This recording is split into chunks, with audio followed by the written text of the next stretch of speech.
So I'm going to be talking today about what I call unconscious transformation. I call it the key that unlocks the future that you desire.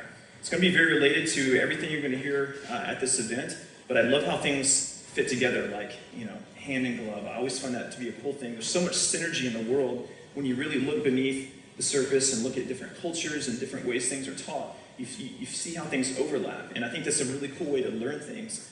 When you read books and you meet people and have experiences, you see different people teach things in different ways, and it just lets it soak in a little bit deeper and makes it easier to apply it in your life. So this is a topic that I just absolutely fell in love with, and I want to start out by asking you guys a kind of a rhetorical question.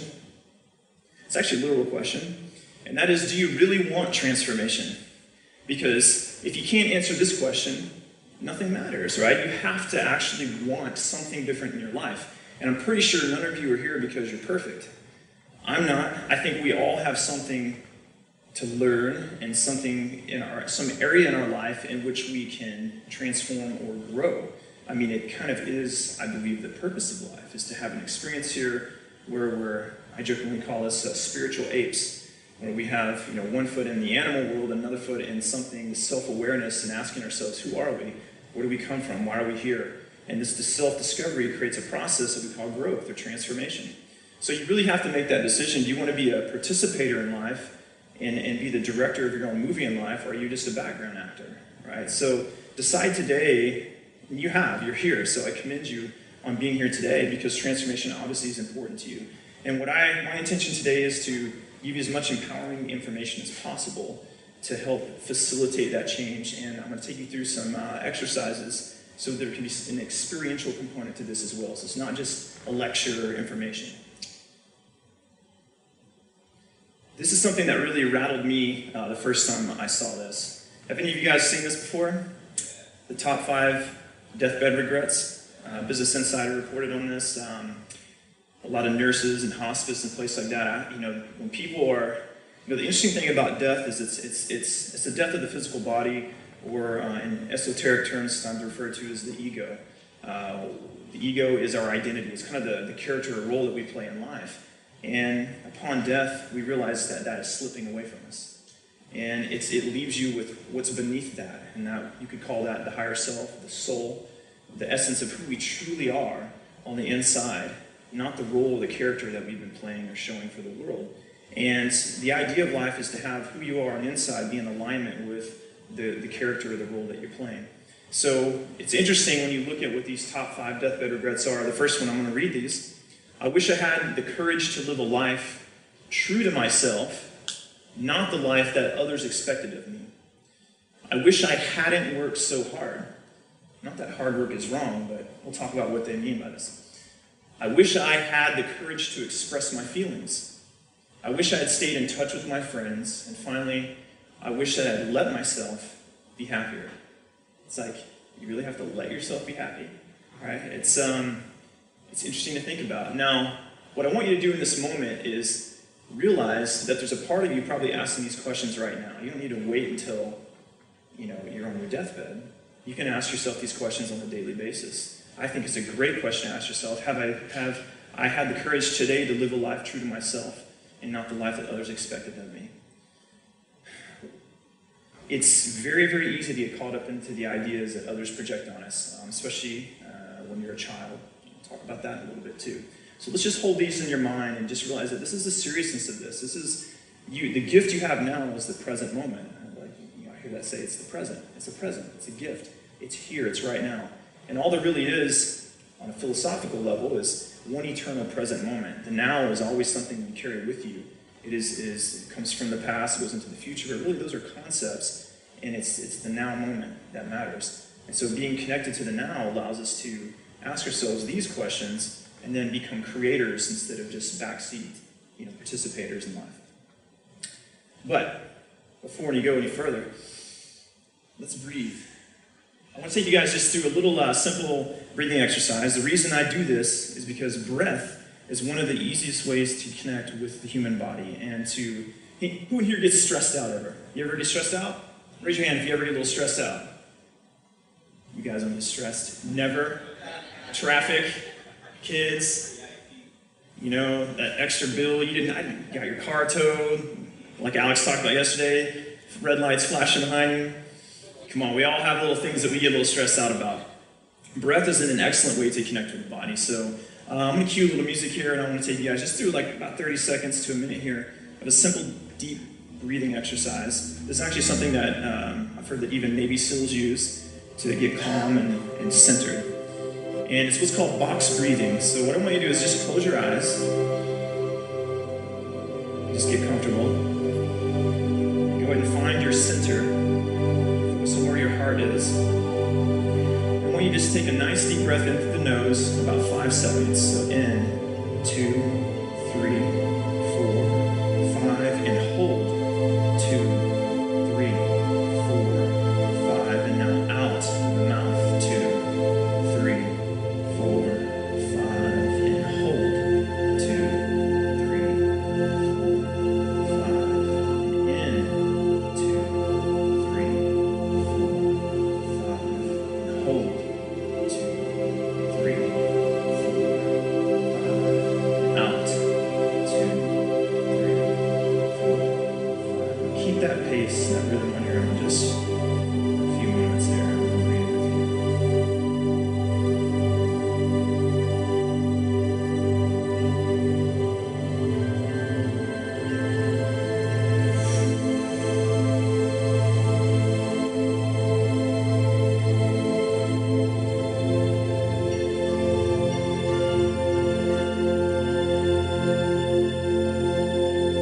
Right, now once you kind of have gotten that rhythm, I want you just to relax into a normal breathing pattern now.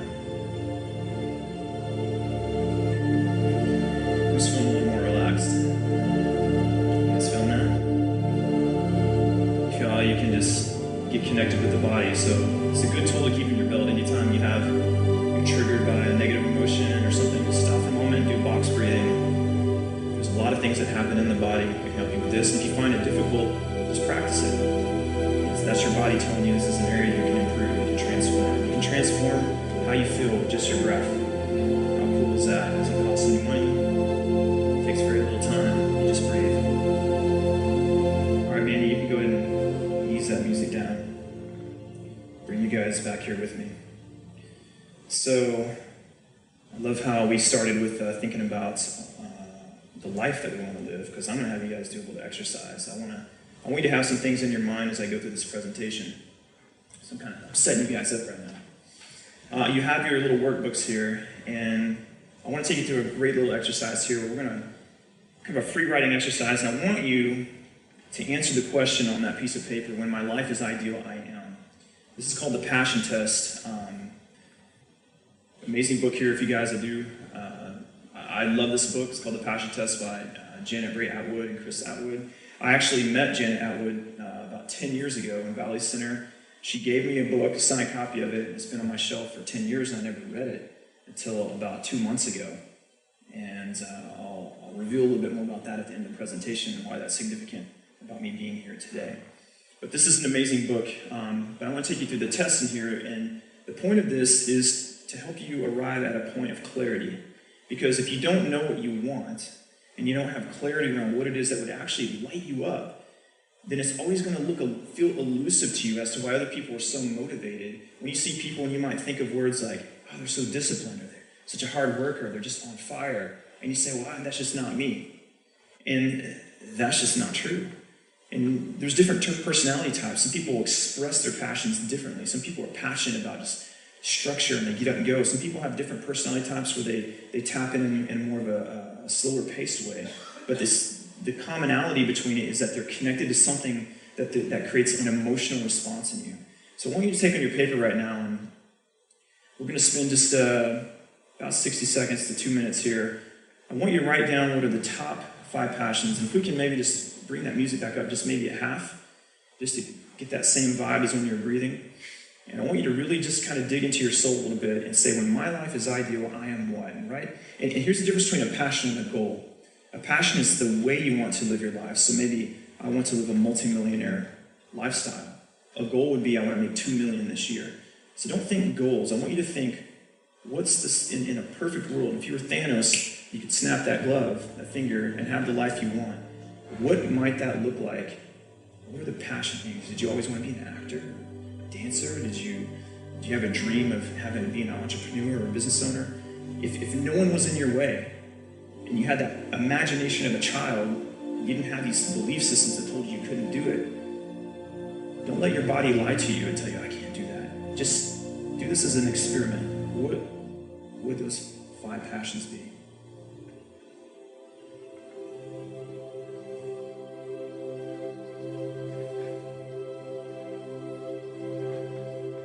I'll share with you a couple of mine just so you can get to know me a little better. I recently did this. My top passion is to be connected to divine love and gratitude. Just to me, that has me smiling more, happier, feeling connected to the present moment. Another passion of mine is to be empowered in my body with health. I'm very passionate about health. I like to research and learn about the body and how to improve my health, to feel good. I care about. I think your body is a tuning instrument into spirituality and into happiness. Another is to be empowered financially, to enjoy financial freedom, to be able to say things like, I can easily afford to do that. I can help. Another is to empower others, to help.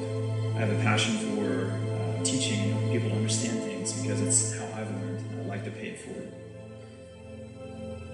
Another one is to associate with people who think similarly, people that I admire, like people in this room. So you can see how me even being here now is in alignment with my passions, and it feels good. Your passions should be something that make you feel good, make you lit up. So I'll give you guys about 20 more seconds here. This is something you can do. It's good to check in with this at least every 6 months. Just say, what am I passionate about? These things will shift. Maybe being an amazing mom or an amazing dad, passionate about your family. There's no wrong answer. The key thing is that you feel something, that it makes you feel inspired.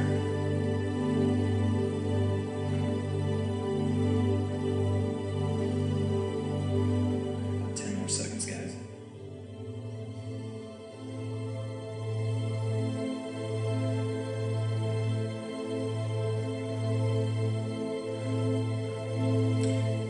Let's go ahead and get this wrapped up. Let's go ahead and bring down that music, nice and easy. Now it's time for some voluntary audience participation here. Who has a passion that they wouldn't mind sharing with the audience right now? Anyone? Raise your hand if you have a passion you wouldn't mind just reading off your list. What do you got? Just stand up and give it to us. Let us know.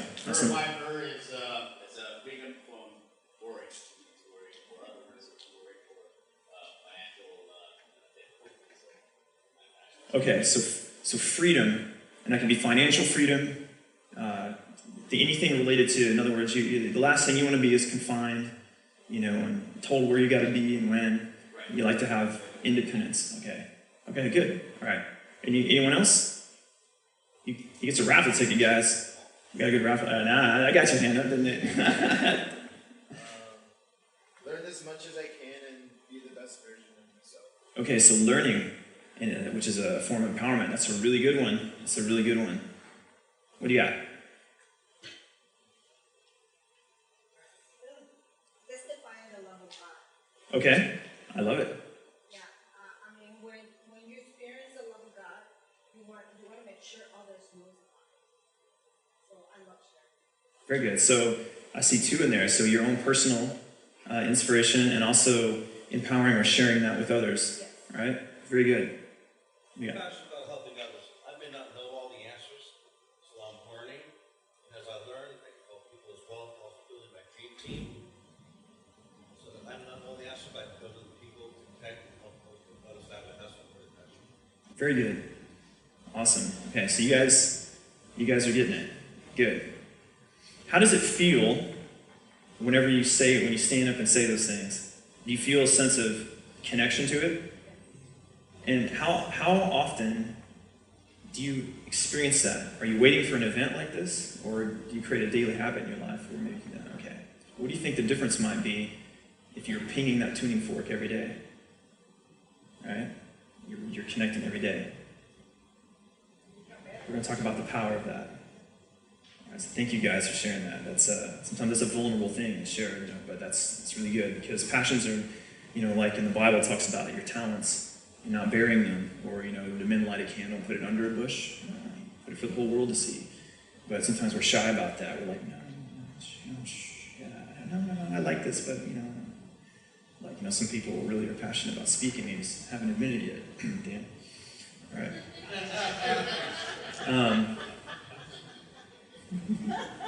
Speaking, you just need to bring your wolf, man. You're good. All right, let's move into this. And Alex, what's the time? Just so I can keep an eye on the time. 10:25. Okay, perfect. All right. Okay, so what is unconscious transformation? All right, let's get into some meat and potatoes here. Deep dive here. This is what I call it. I say that it is the art and practice of creating lasting change from within as a result of communicating your desired future to your unconscious mind. And I'll provide these slides, so maybe Alex, we can, if it's possible, email it to people. I can provide this as like a PDF or something. I'm happy to share these slides. And just on note-taking, we've talked about a lot of note-taking. Something I learned about note-taking that really helped me is there's two ways to take notes. There's something you want to remember, like maybe a quote or something you write down, but also to get centered with yourself and say, what does this information make me think? Is there some kind of nudge or personal inspiration I received that I could take home and apply? It may not be something that's presented, but it may be something personal to you. Sometimes that is the golden nugget. That's the reason you're here. And I encourage you to write those things down. Those really trump the information a lot of times. Okay, so it's what wells up in you that matters, because that's personalized for you. That's your inspiration. Also, it is an act of creation that is backed not only by modern scientific understanding, but also taught for thousands of years as spiritual, even mystical wisdom. This is nothing new. Okay, from the dawn of age, since man has spoken or experienced and been asked the question, who am I, and what is this, thing called reality? Transformation is, in this creative process, has been part of the process. What are the benefits of creating this practice, transformation, of tapping into the unconscious mind and learning to empower yourself from there? You're going to find the courage to live a life true to who you really are. You can become aware and gain the wisdom to transcend your fears and limitations that stand between you and your desires, rather than waiting for your deathbed to realize them. In other words, you allow the ego to die now and connect to your true self. Every day is a death of the fear, right? Let your fears be on their deathbed, not you and your fears, right? See beyond the need for anger, jealousy, competition, pride, fear. These are survival emotions. They're lower vibration. They're part of us. But if the only reason people get stuck in competition and fear and jealousy and things like crime, you see economy gets stressful, crime goes up. The reason for that is it triggers survival emotions. You can see, even biologically, you can measure cortisol in the body. You can see that people, it's survival. They feel justified. Everyone feels justified in their decision, even if it's to steal. So it's important to understand this, because you need to be able to transcend this and be able to move up into your heart. You can only do that by becoming friends with, and transcending your fears and limitations. You'll feel more grounded and calmer about life, even when bad things happen around you. This means less stress, and better health.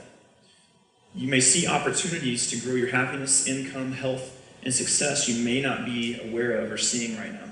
Okay, you get new eyes to see things.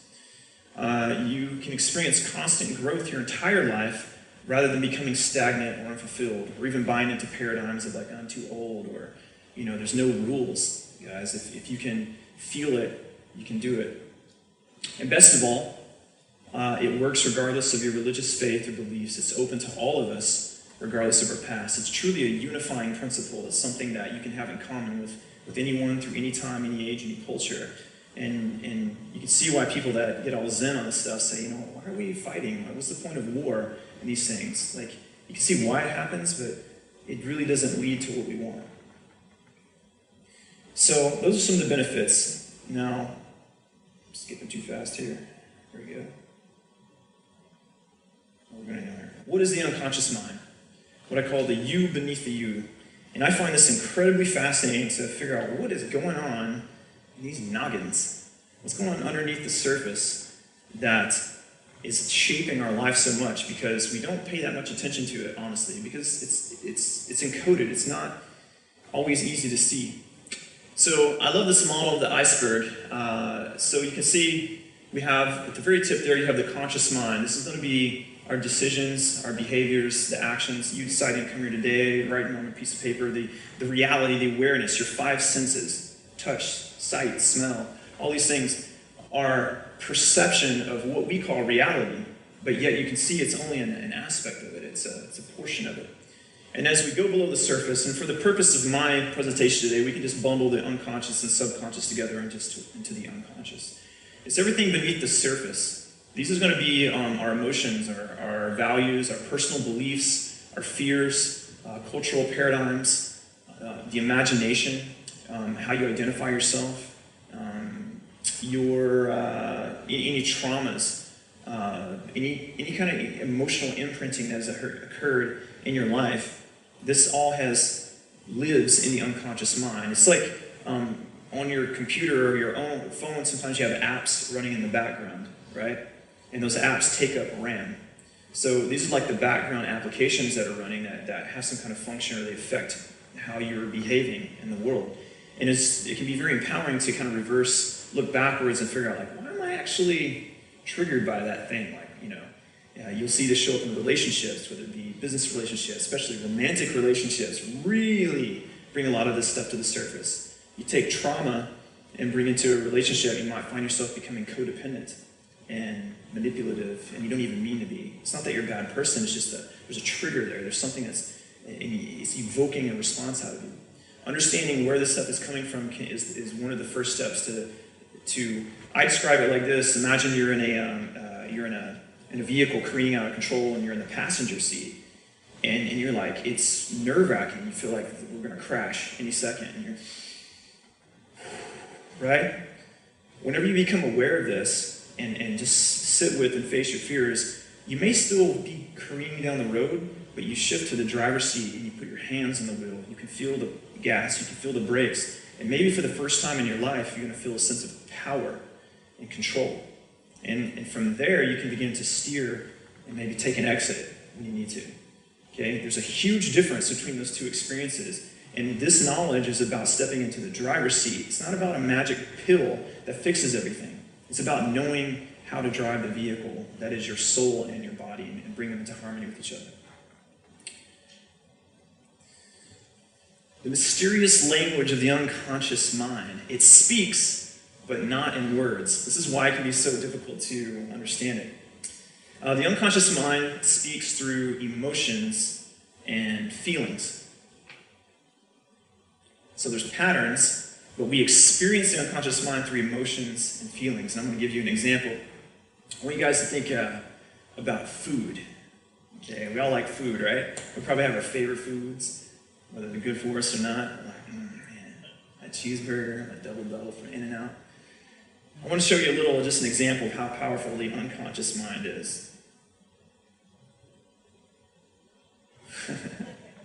Our program beliefs about the world trigger emotional reactions based on those programs. So here on the left, we got a nice juicy cockroach, ready to get all up in those teeth, get a little lipstick on it.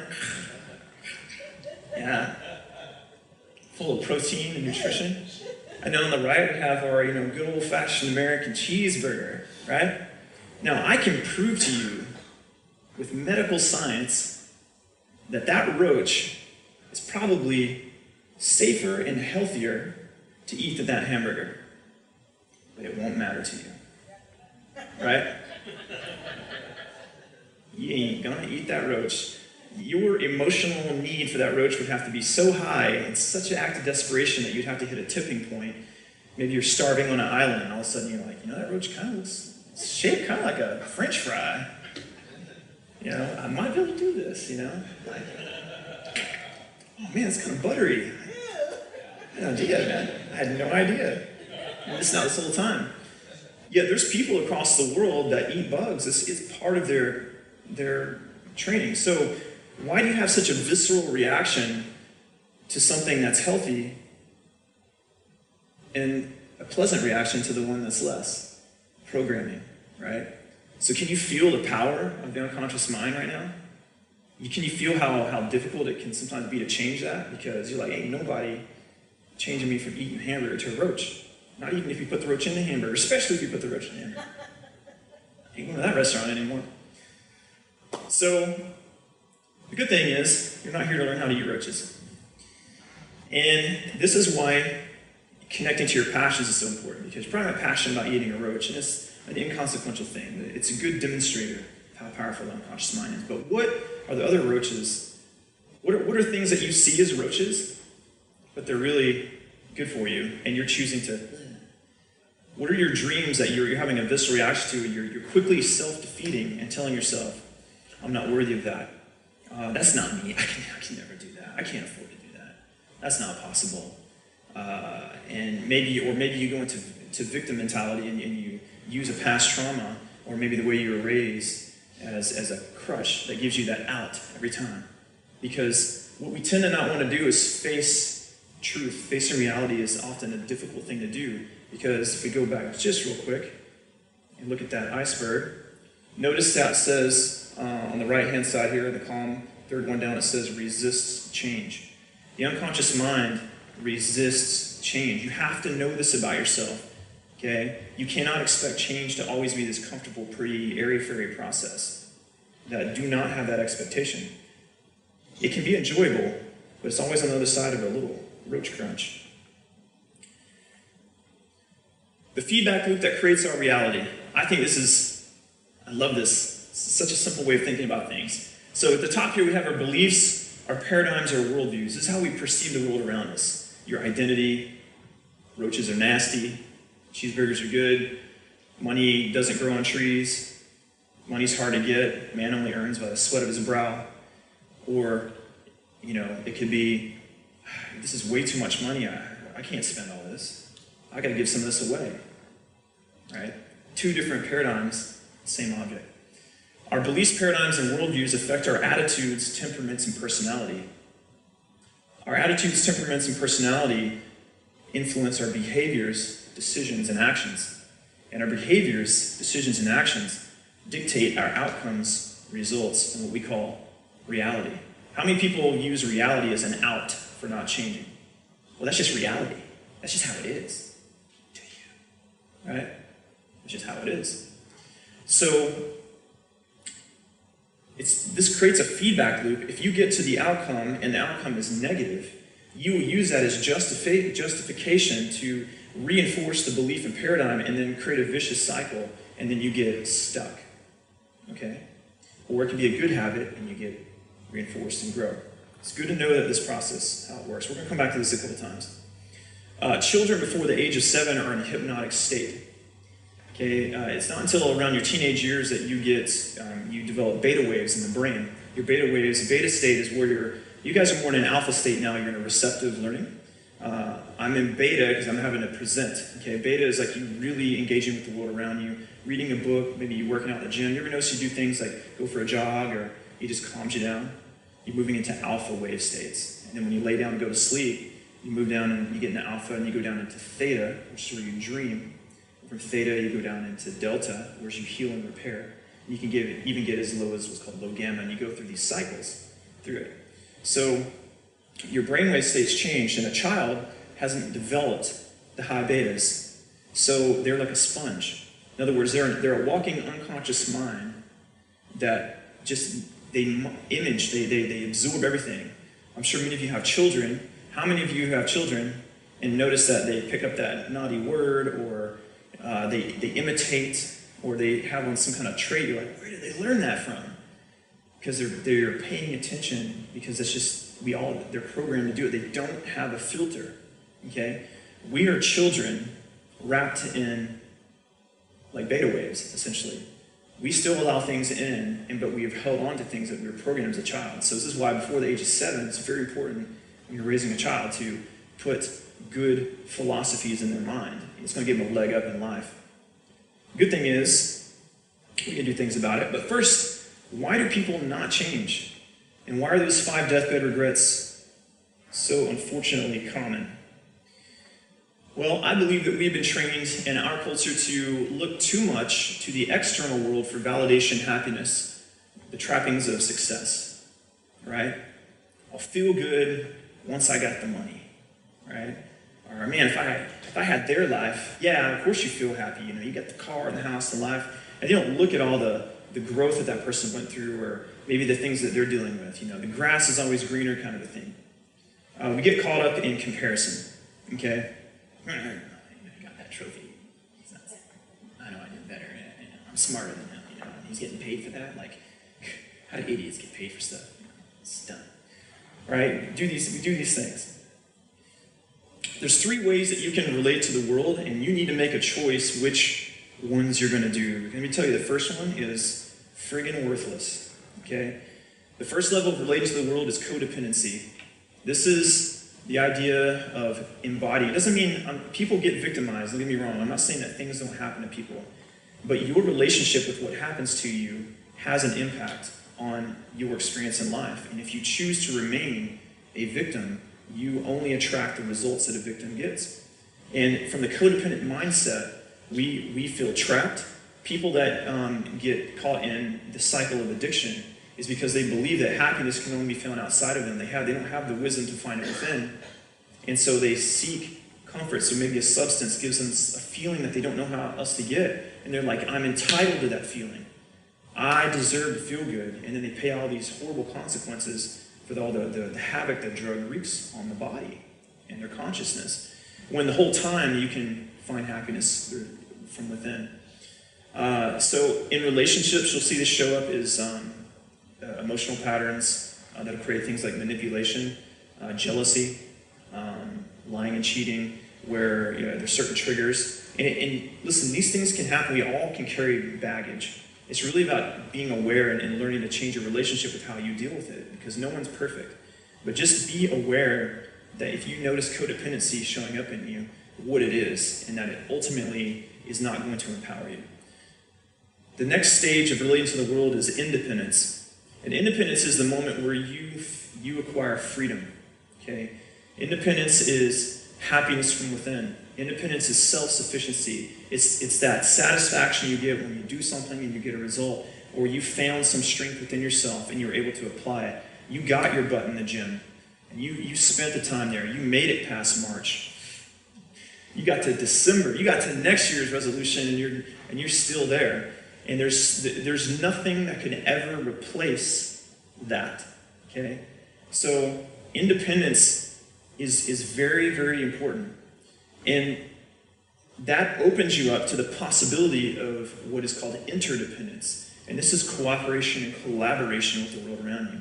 So maybe if you're being here, or you're being in a room with people what if you're in a room with people that are in the same business you are? Do you see them as a competitor, or someone you can cooperate with and collaborate with? That difference is all based on whether you're looking at it from a codependent standpoint or from an independent standpoint. So when you have two independent people in a relationship, you get an interdependent relationship. That's a healthy relationship where 1 + 1 is greater than 2, where you get synergy, okay? That's very important. So back to the feedback loop here. The reason people don't change is because it is a feedback loop. You have to figure out a way to break the pattern. So can we change? Absolutely we can. And even science now, it's cool stuff, says yes we can. So the whole idea of people don't change, that is a negative paradigm, it's a false belief. People can. Is it easy? Not necessarily. But can we do it? Absolutely. In science, there's a newer field of research called neuroplasticity. Cool little stat here. 10 minutes of mindfulness practice a day can grow and measurably improve specific areas of your brain by as much as 25% in 8 weeks. Or as one of my favorite authors in the world, Dr. Joe Dispenza, says, neurons that fire together wire together. Very good recommended book here, guys, Becoming Supernatural. A lot of this, it's one of the books that's really inspired me as of late. Dr. Joe Dispenza having people experience true miracles in their life. They're taking them through deep meditative processes that allow them to tap to the essence of their, we can call it soul, call it what you want. There's a mechanism built into the human being that allows you to self-heal from emotional and physical illnesses or trauma. Okay, and there is no rules that says it has to take X amount of time. Some people are having their cancer scans show a negative result within a day of having what they can only describe as a mystical or divine experience. And it's happening from them awakening their soul through going inward, okay, and not focusing outward. So, really cool book, because he actually measures this on a scientific level as well as measuring the brainwave states as this happens. There's another field of research called epigenetics. Epi is like your epidermis, epi means above. So, many of us, we are taught that your DNA is your fate, or it's your destiny. Okay, if you have an illness in your family that's passed down through DNA, then it's fatal. It's written into the code. You lost the genetic lottery. Turns out they were dead wrong. They're 100% wrong. The truth is that it's both nurture and nature that impact the manifestation of your DNA or the expression of the DNA. Epigenetics are the factors that bathe the genes and prompt them to express negatively or positively. This contributes to all known body dysfunctions. There's only about 1% of diseases that are actually genetically passed on. Things like Down syndrome and a few things like that. But most things like heart disease, things like that, they're not truly a genetic fate. What they've learned is that the environment affects everything. Everything is connected, your body as well as your outlook on life, down to the point where the food you put in your body, the air you breathe, the being in a state, doing that deep breathing, for example, and getting connected and clearing stress out of the body, getting good sleep, exercise, sun, vitamin D, these things help to create an environment in which more beneficial DNA can manifest, and that emotional patterns that exist in your family are passed down in the unconscious mind onto the child. And so by you becoming aware of what your family's genetic history is really just an imprint of emotional patterns or things that are imprinted into the unconscious mind, and they can be unwired and rewritten, and you can defeat a supposed genetic destiny. This is happening now. So you have power. You are a creator, okay? Not a victim of the past. What does ancient spiritualism say? One of my passions is I love to see where science and research overlaps with spiritual wisdom from different sources. It's almost like science is the one that's finally catching up, right? They're the ones that's finally catching up to what our true power is. So I'm going to take you through a couple things here. This is Hermes and the Emerald Tablet. Has written in that tablet, one of the statements here is, as above, so below, as below, so above, as within, so without, as without, so within. I want you to think about epigenetics. I want you to think about how the environment from both on the inside and the outside, that there's a feedback loop. There's an interplay between it, and we stand in the middle of that. So become conscious of this, and understanding that all things are connected means that we're a participator. Okay, that's what they're trying to say here. As above, so below. In Hinduism, you are what you believe in. You become that which you believe you can become. That's from the Bhagavad Gita. And yes, I had to practice that about 30 times before I gave this speech. To say the Bhagavad Gita. You are what you believe in. You become that which you believe you can become. Starting to sound familiar here? All right? In Buddhism, what we are today comes from our thoughts of yesterday, and our present thoughts build our life of tomorrow. Our life is the creation of our mind, right? The greatest gift human beings have ever been gifted with is the frontal lobe. This is what separates us from all other animals in the animal kingdom, is that we have the ability to ask the question, what does this mean? What is this about? Who am I? That's self-awareness. We're like, they talk about artificial intelligence having a moment of singularity, becoming self-aware. Well, humans already did that, okay? Regardless of how it happened, if it's it's God, if it's the universe, whatever, there's a beautiful process in place, and we are spiritually awakened, but we still struggle with this one foot in the animalistic side. We're like, what am I? What am I?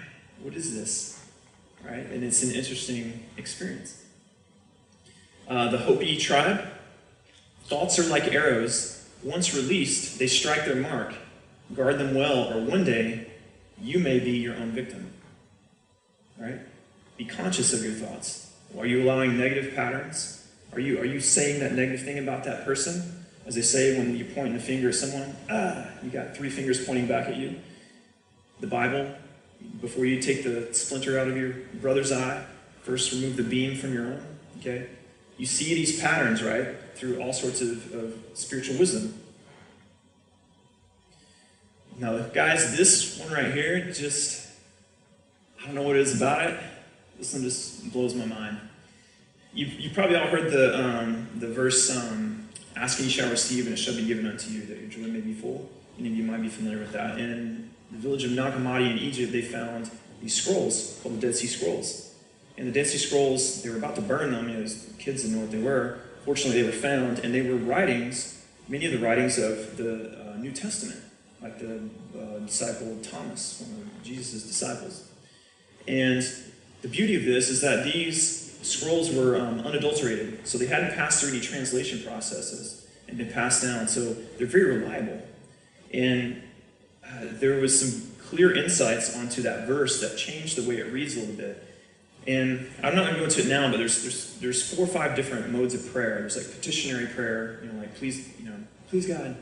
And then there's ritual type things. This is what they would call the 5th form of prayer, which is a meditative type prayer. It's more of an owning of the gift you've been endowed with as a human being, that you are a participator in the universe, that you are an actual creator. Okay? There's responsibility on your shoulders to learn to create. And what Jesus is saying here, says, pay attention to this, it says, ask without hidden motive. Hidden motive is judgment, bias, fear, unworthiness. All the things, all the excuses, the unconscious programming, the negative things. Easier said than done, right? But ask without hidden motive and be surrounded by your answer. Be enveloped by what you desire, that your gladness be full. The idea here is that you are to visualize and create a process where you get clear with what it is that you want, believe that you are worthy of it, surround yourself with the answer, experience what it would be like to have it in advance of receiving it. Don't depend on receiving it out here first, but create it here first, and ping that tuning fork, and you connect to that, and that the way that reality is designed is that will show up, will begin to manifest. Physical health, wealth, abundance, whatever you want to call it. Another one from Mark 11:24 says, therefore I tell you, whatever you ask for in prayer, believe that you have received it, and it will be yours. The key word is believe that you have received it. Okay, this is important. Right? So, we know we need to unlock the conscious mind, but the question is, how do you actually do it and create transformation in your life starting right now, starting today? So again, we're going back to this real quick. We must break the pattern and imprint new emotions onto our unconscious mind. The whole idea is we got to get to the level of the beliefs and paradigms. If we don't change that, ain't nothing changing, guys. Okay? How many times have you said, I don't like my outcome, I want to lose weight. My outcome, okay, I'm going to change my behavior, I'm going to go to the gym. Okay, my attitude is like, this is hard. Oh, God, it's like, this really this much work? I don't want to eat broccoli. Oh my gosh, right? And then you're like, boom, you're done by March. You give up. The reason is because you didn't have a big enough reason why. You didn't ask yourself, how is this really impacting and affecting my life? Like, is this because I want to spend more time with my kids? How is this connected to your passion? Do you want to be there for your family? Do you want to feel better in your body? And what does that actually mean to you? It's only if you can experience a shift there that it will create a domino effect into your behaviors and actions, and you'll actually then have that elusive motivation, okay, or inspiration. If you don't change your beliefs about the world, ain't nothing changing. It's that simple. It'll be a short-lived amount of willpower and it collapses.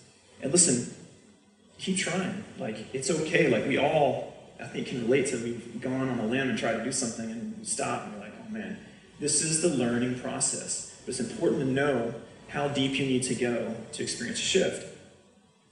In order to change our beliefs, it's going to require us to face deep truths about our beliefs and our resistance to change. Sometimes it's also referred to as shadow work. It's your shadow. It's like you're standing, I have a shadow here. You know, if you stare at the sun, we all want to see the light, okay, and bask in the sun. And when we do that and turn around, you'll see that there's your shadow. And it's shaped like you. It's an aspect of you, and it's always there. And if we're stuck in the shadow, we're not enjoying the light. Sometimes we need to turn around and figure out what's going on here. Your shadow is going to show up things like it's going to be. It's not going to be words. It's going to feel awkward. Okay. If I ask you all to get on stage and sing karaoke right now, one at a time, some of you like done it before maybe, and you're like, yeah, I got my song, and here we go. Right, you're down. Others are like, I'd rather like bungee jump or something, right? I'd rather skydive without a parachute and land in a weird net and hope it works. I'm not karaoke singing. That's my cockroach, okay? It's not happening, right?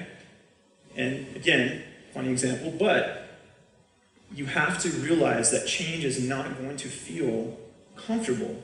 It feels a little awkward. So one of my mantras is that I believe that life begins at the edge of your comfort zone. So you have to step up. You don't have to like ruin yourself here, but get right up to the edge and be like, okay, there it is. I see it. It feels a little awkward, so I'm just gonna, and you're like, okay, I'm still alive. Actually, people said I'm pretty good at this. You know, like, give me that mic. Oh, you know, next thing you know, you're up there, right? You just have to allow your body. There's a lag between change and allowing the body and the experiences around you to catch up, and that's the zone you need. That's where you're going to use a little bit of willpower. But if your willpower is pushing you in the direction of your passions, the results are going to catch up and create a positive reinforcement loop. So in that circle pattern, you're going to experience a positive change, and when you get the result, believe me, it really steers in a new belief. Okay, you try a new technique in a relationship and realize, wow, this whole communication thing, technique I'm learning here, it is really hard to do. But I have to admit, man, my girl, she really responded well to that. I think I'm the one who was wrong here. I might need to learn something, right? But in the moment, resistance. So just be aware that resistance is normal. All right, so what does that actually look like? How do you do it? How do you create a daily practice that can create transformation? So I believe there's two critical steps to this. Step one is to identify what you truly desire. So if you guys can take a look at your sheet again. So you wrote down some of your passions here. This is a process. You probably want to go home and even on a daily basis, like, if it doesn't create some kind of emotion, you got to realize that the feeling is everything.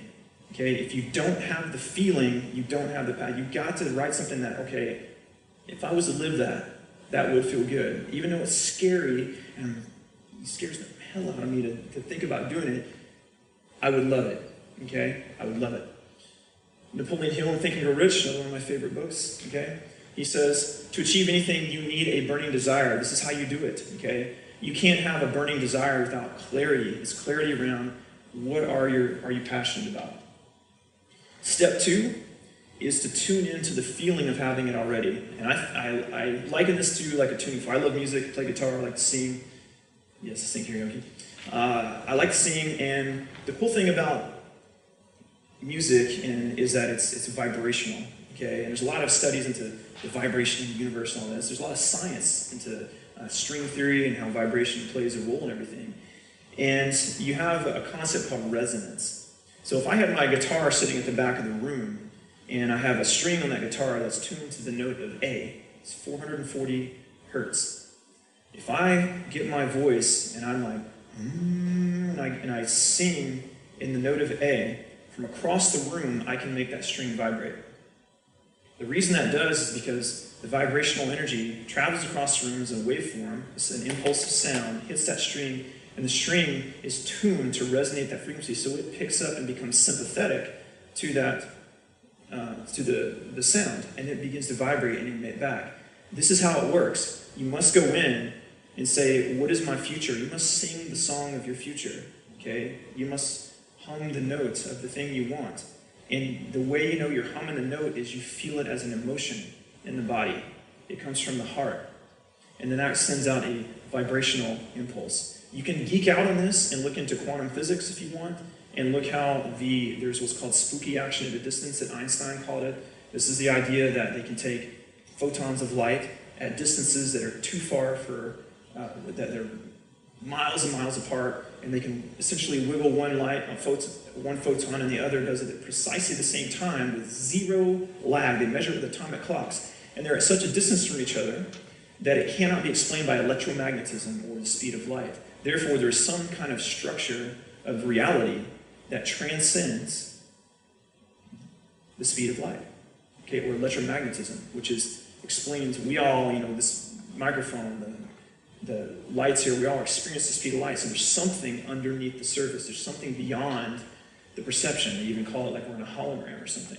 So whenever you tune in with emotions, okay, they've done cool experiments with what are called random number generators and robots, and you can geek out on that too, and see that they can influence the behavior of random number generators with nothing but intention or emotions. There's something going on here. And the ancient mystics and spiritual teachers like Buddha and Jesus, they understood this. And they were trying to empower people to become creators. That's what I believe. And so transformation is about owning your creative potential, not being a passenger in life, but a driver. Dr. Joe Dispenza describes it well. He says, thoughts are electrical, emotions are magnetic. So you might say, if you have a passion, you might create, what would that passion look like, write some goals around that passion. You close your eyes and you think about, what would it be like if I had that car, or if I had that business or that freedom, or I did that thing. You see yourself doing it. That's the thought. You create a visualization, but then the heart opens and you feel an emotion. It's the blend, it's the cocktail of the thought plus the emotion that is the proven formula for transformation. It creates the electromagnetism that brings that into your life. And it happens in ways that are serendipitous, that seem magical. Okay, it's like you look to the left and it comes from the right, and you're like, oh, wherever. I don't know what that is, but mystical.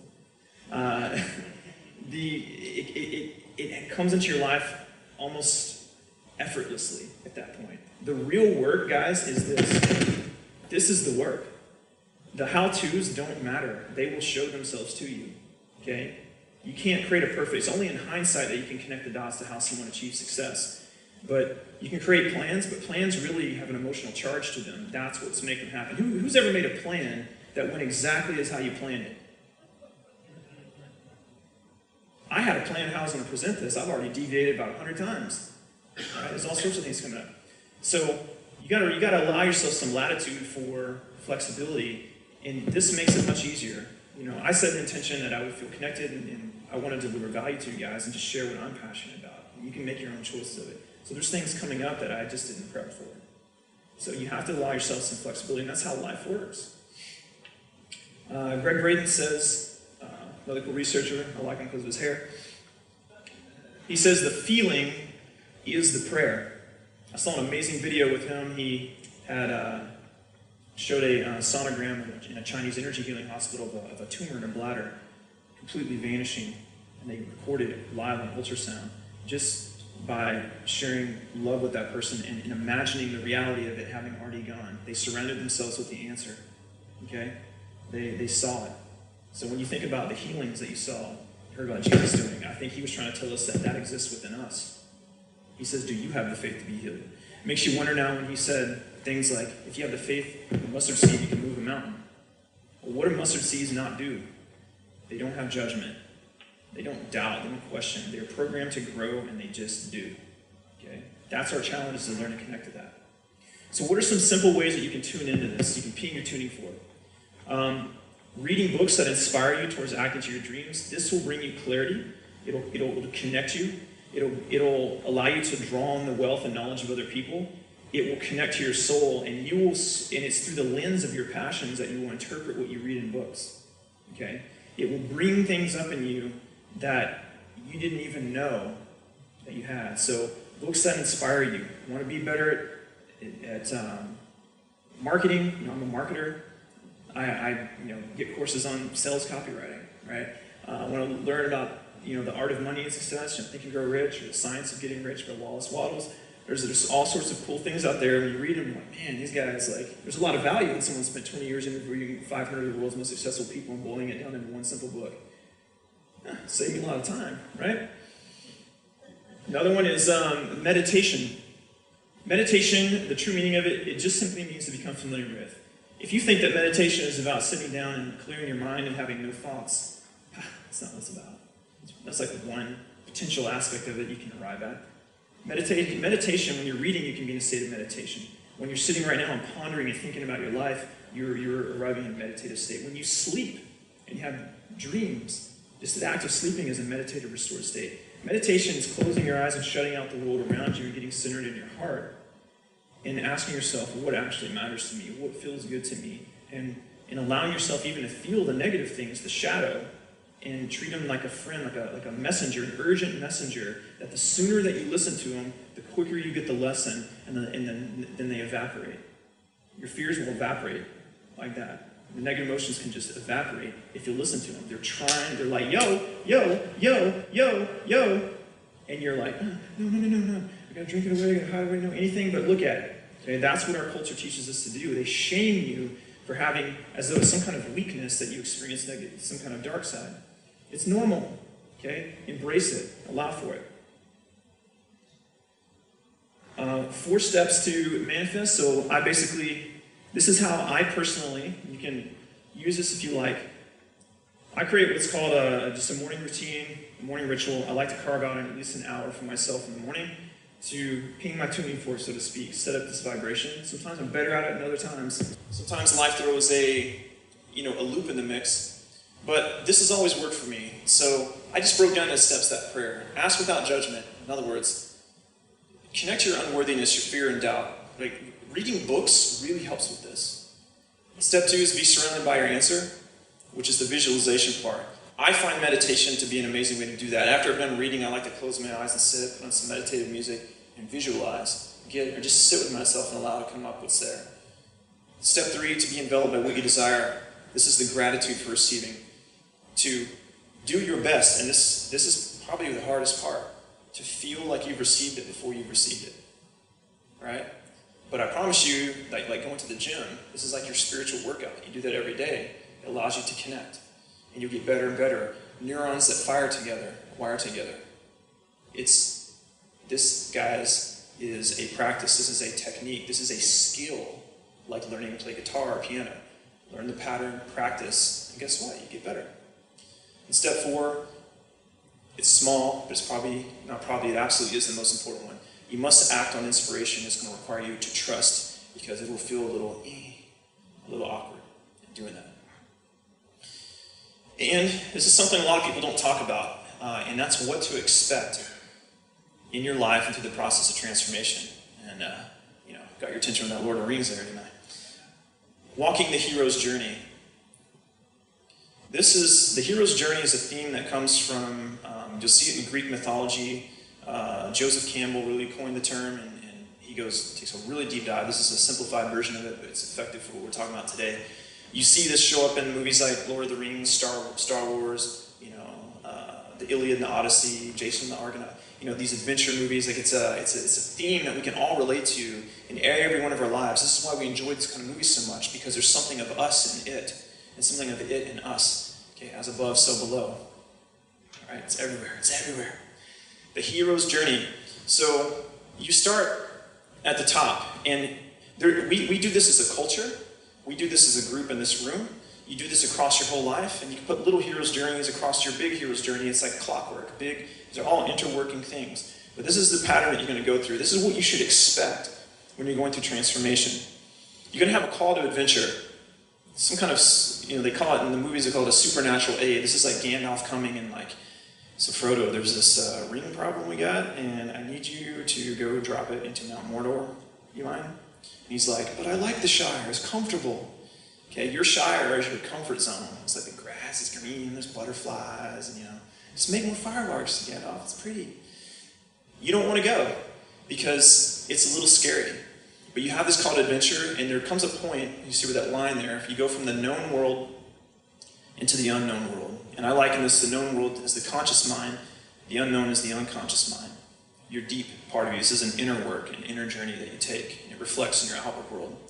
So you cross that threshold. This is the moment you say, I must do this.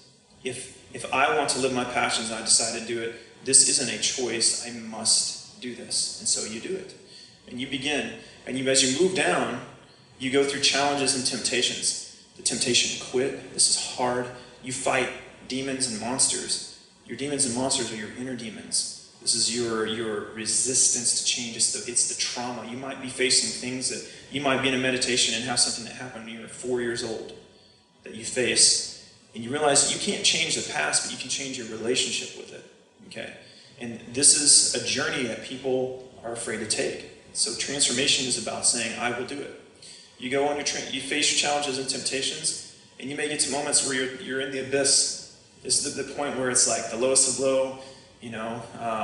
Dan, you were talking yesterday about during the financial crash, you lost everything. You were in the abyss, okay? You were there. Death and rebirth. And you notice, where is transformation fit in? Only after that. You've got to break yourself down. You cannot let yourself get away with excuses. And when you break yourself down, and sometimes this can happen in a moment, inside your mind, you have an aha, transformation occurs.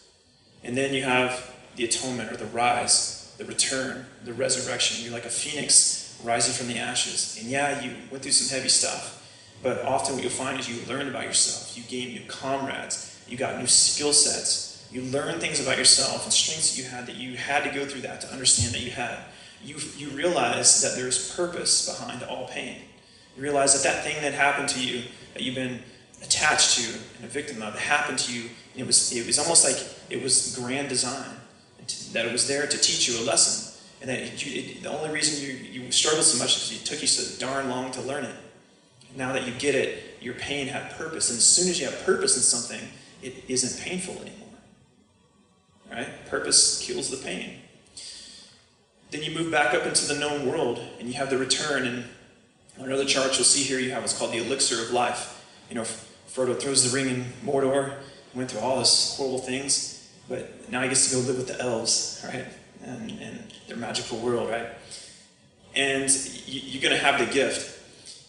The cool thing is that when you have the return and you get the gift, the lesson, this is when you become a leader. Because you have something, you have a well of truth or water or elixir that other people can sip from, that you can offer to them, and they don't have to go through that journey for that. And this is why the interdependence of the collaboration with people can be so powerful, because 1 + 1 is greater than 2, because you have a bunch of people going through their journey and they're sharing. So every comrade on the journey is on their journey, right? You're playing a role in someone else's journey while on your journey. And then there's the grand journey. A lot of journeys going on here. I'm a little bit over time, okay? Okay.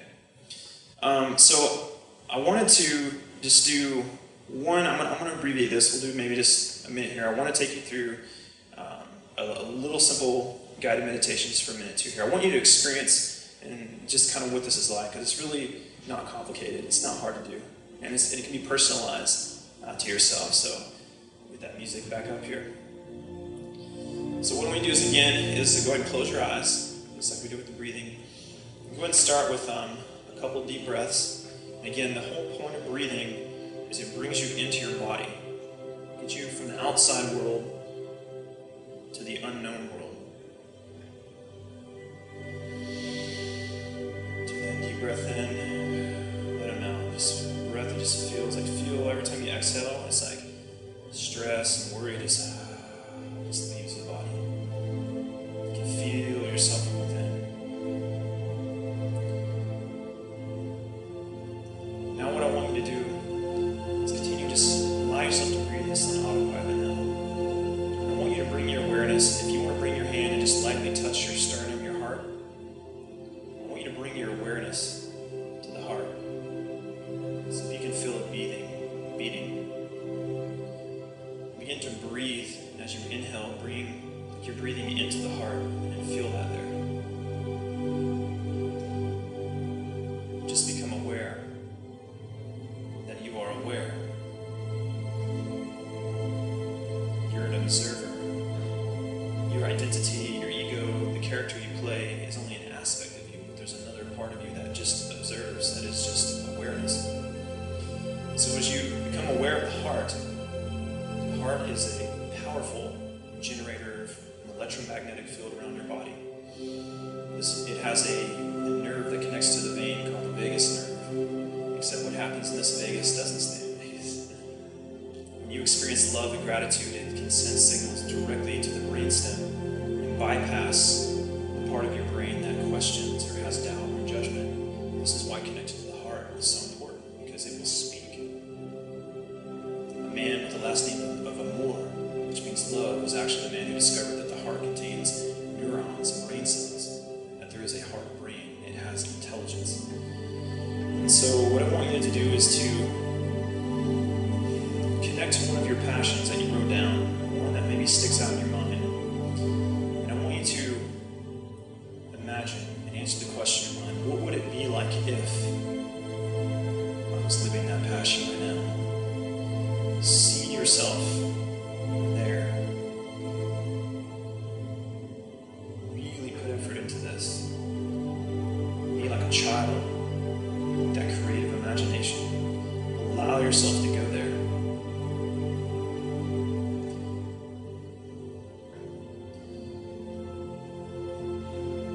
You are participating in this moment in an act of creation. You're bringing a perceived future reality into the now moment. It is real in that moment.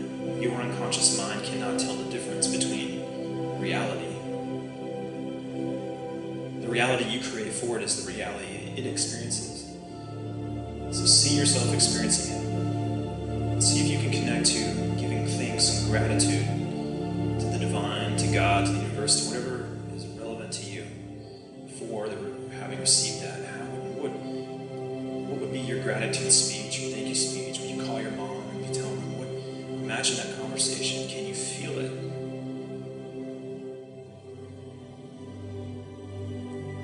You might feel an awakening. You might feel a sense of pleasure, good feelings in the body, stemming from the heart.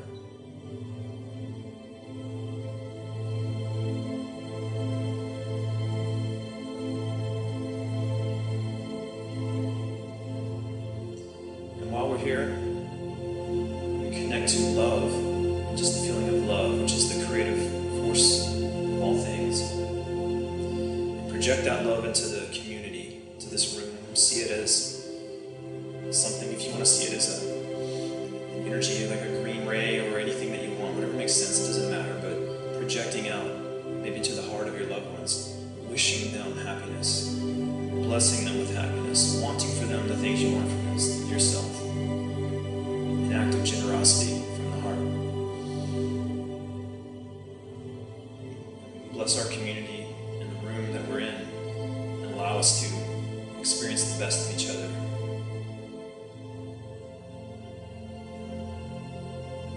Now you can slowly focus on your breath again and take another deep breath in. Let it out. And slowly open your eyes. Come back to the moment.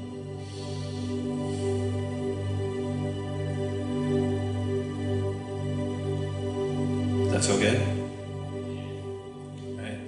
I love this because it doesn't require you to be in a specific church here or there or whatever. This is you. This is you and your direct Wi-Fi connection to whatever you want to call it. Right? It's there. One last thing, guys. I just want to express my gratitude for you guys hearing me out today. A little bit of recommended reading. This is a little highlight of that. 3 books. Again, I'll provide these notes, but a little story of how I got here today. As I mentioned at the beginning of this, is that this is my first time presenting this information. I'm usually teaching on marketing, how to grow your business. But the cool thing is all things are connected, and these principles apply in business, right? It's empathy is the secret to sales, because creating products that truly have value in them, the only way you can truly do that is to know the value in yourself, and you have to create a product around that that truly helps people. 2 months ago, I told you I had received that book, The Passion Test, and my business partner over here, Jordan, who's filming, he and I met about 4 years ago. In the past, about 2 years ago, we entered into a business venture, and we went through a little hero's journey of our own. I was pretty comfortable in my business. I was a one-man shop and making a decent income and no kids, and like going here when I want, there when I want, eating good food, felt good, and got really excited to grow and take my business to the next level. And opportunity arose, and I had to make a choice between following my true passion and what masqueraded as my passion, which was really the passion of someone else. And I let myself get pulled down a path to go in this business venture. I had some really good success in it. I just didn't make any money. Jordan and I raised over $1 million through Facebook ads for a company, and I got to really put my marketing skills to the test, and they worked. It felt really good, but I didn't make any money. And that hurt. And not only that, I lost all my clients in the process. And so I had to lick at my wounds and come back, and I decided to own my experience. This is on me. And I realized the moment was that I chose to go down that path. And life will teach you. If you choose to follow your passion, you'll win.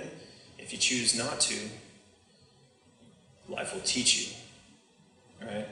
So I got taught, and long story short, past 2 months, I started reading The Passion Test, a book that was gifted to me 10 years ago. It popped out on me on the shelf. I'm like, I've seen it 100 times. I'm like, I'll read it later. 10 years later, there it is. I'm like, pull it out. I don't know why. I'm going to trust. Start reading through it, take my test, identify my top 5 passions. And she also has you create a word called markers for each passion, which is like, what might that passion look like in your life? How might it show up that would be proof that you're living that passion? Like a goal achieved, so to speak. And on June 21st, I wrote this. I'm invited to speak on topics of transformation.